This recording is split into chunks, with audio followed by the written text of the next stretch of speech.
दया काका, कशाला जबरदस्ती ती अंगठी घालताय?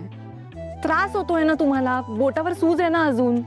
नका घालू ती अंगठी, द्या इकडे. नाही नाही, कशाला घालतो म्हणजे काय? दादाने दिलेली आहे मला ती अंगठी. मग तुला माहिती आहे का, मी 10वीला बोर्डात आलो होतो म्हणून शाबासकी म्हणून बक्षीस म्हणून दिलेली आहे मला ती अंगठी. मग तुला सांगतो कौशिकी, या अंगठीची किंमत माझ्यासाठी कुठल्याही दागिन्यापेक्षाही जास्त आहे. हां, दादा गेला पण ही अंगठी ती ताकद मला देते की माझा दादा मला द्यायचा नेहमी. म्हणजे ही अंगठी मी घातली की नाही कौशिकी, की मला सारखं वाटतं की दादा काय माझ्या बरोबर आहे. असं लांबून मला कुठून तरी बघतोय, तो मला सांभाळून घेतोय. आज आज माझ्या युवराजचं लग्न आहे, त्याला देखील दादा असा भरभरून आशीर्वाद देतोय. बघतायत ना बाबा आपल्याकडे, आणि युवराजला भरभरून आशीर्वाद सुद्धा देतात. एक विचारू दया काका, बाबांचा आपल्या सगळ्यांवर खूप जीव होता ना? खूप. तुला सांगू का, म्हणजे माझ्या बाबांपेक्षाही मला जास्त दादानेच सांभाळलंय का. खरंच खूप लवकर गेला तो आपल्या सगळ्यांना सोडून. पण सारखं म्हणायचा, माझं कुटुंब माझ्यासाठी सगळ्यात महत्वाचं आहे. जसं तू म्हणतेस, अगदी दादासारखंच. बाबा खरंच खूप लवकर गेले आणि सगळी जबाबदारी माझ्यावर सोपवून गेले. खरं तर बाबांची जागा कोणीच भरू शकत नाही. तुम्हाला खरं सांगू दया काका, बाबा नसल्याची उणीव मला कधी जाणवलीच नाही, कारण ती तुम्ही मला कधी जाणवू नाही दिली. तुम्ही कायम बाबांसारखे खंबीरपणे माझ्या पाठीशी उभे राहिलात. तुम्ही फक्त माझ्या बाबांसारखे नाही आहात दया काका, माझ्यासाठी तुम्हीच माझे बाबा आहात.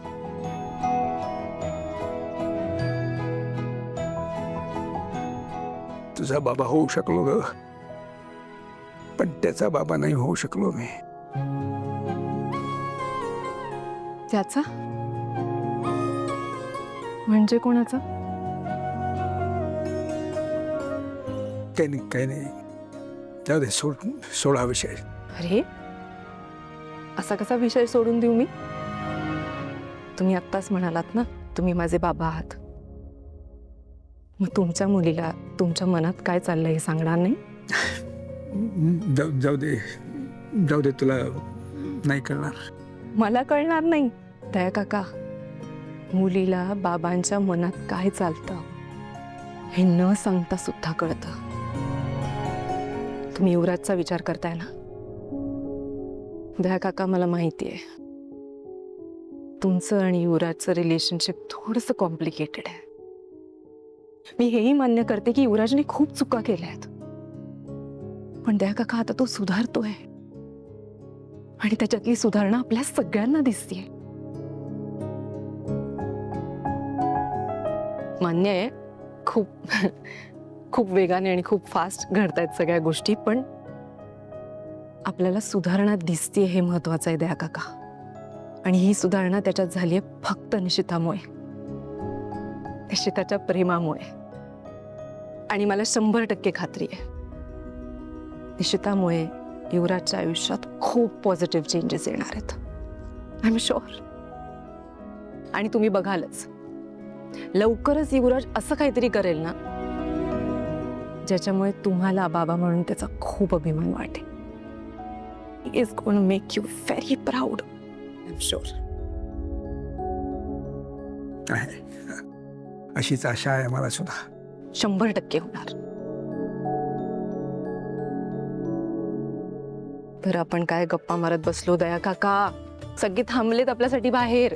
चला लवकर. चल. नाही, मी आलो. तू हो पुढे. मी आलो. नक्की? होय हो, आलोच. लवकर या. हा, कदाचित कौशिकी म्हणते तसं होईल हे. कदाचित युवराज बदलला असेल, एक दिवस मला अभिमान वाटेल असं काहीतरी काहीतरी तो करून दाखवेल हे. पण एक बाप म्हणून मला स्वतःचा अभिमान तेव्हाच वाटेल जेव्हा मी केदारला सगळं खरं खरं सांगेन. त्याच्या मनातला सगळा राग, त्याचा एकटेपणा, त्याच्यावर झालेला अन्याय, त्याच्या आईवर झालेला अन्याय, या या या सगळ्याचा गुन्हेगार मीच आहे हे त्याच्या डोळ्यात डोळे घालून मी कबूल करू शकेन. तो सांगेल ती, तो देईल ती शिक्षा मी सहन करेन. आणि ज्या दिवशी हे हे सगळं करण्याची हिंमत माझ्यात येईल ना, त्याच दिवशी मला स्वतःचा अभिमान वाटेल. त्याच दिवशी.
मन माझं बावरत तुझं हसणं गालात, तडक फडक रोक ठोक जिगर बाज तू ग, निडर अशी कणखर तू तारिणीच तू ग.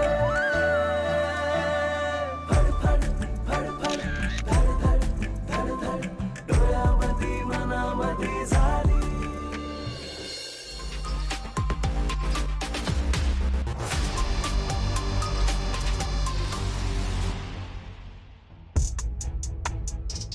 कोणाकडून आहात तुम्ही?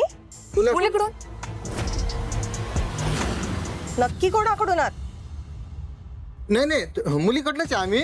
ते आपलं हे गाणे गाणे चालू होते ना. अगं मालू,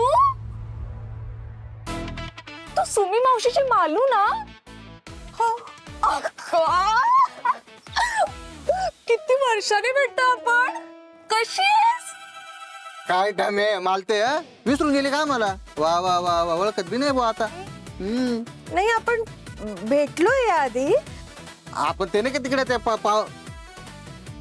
कुठे भेटलोय आठवत नाहीये मला. एक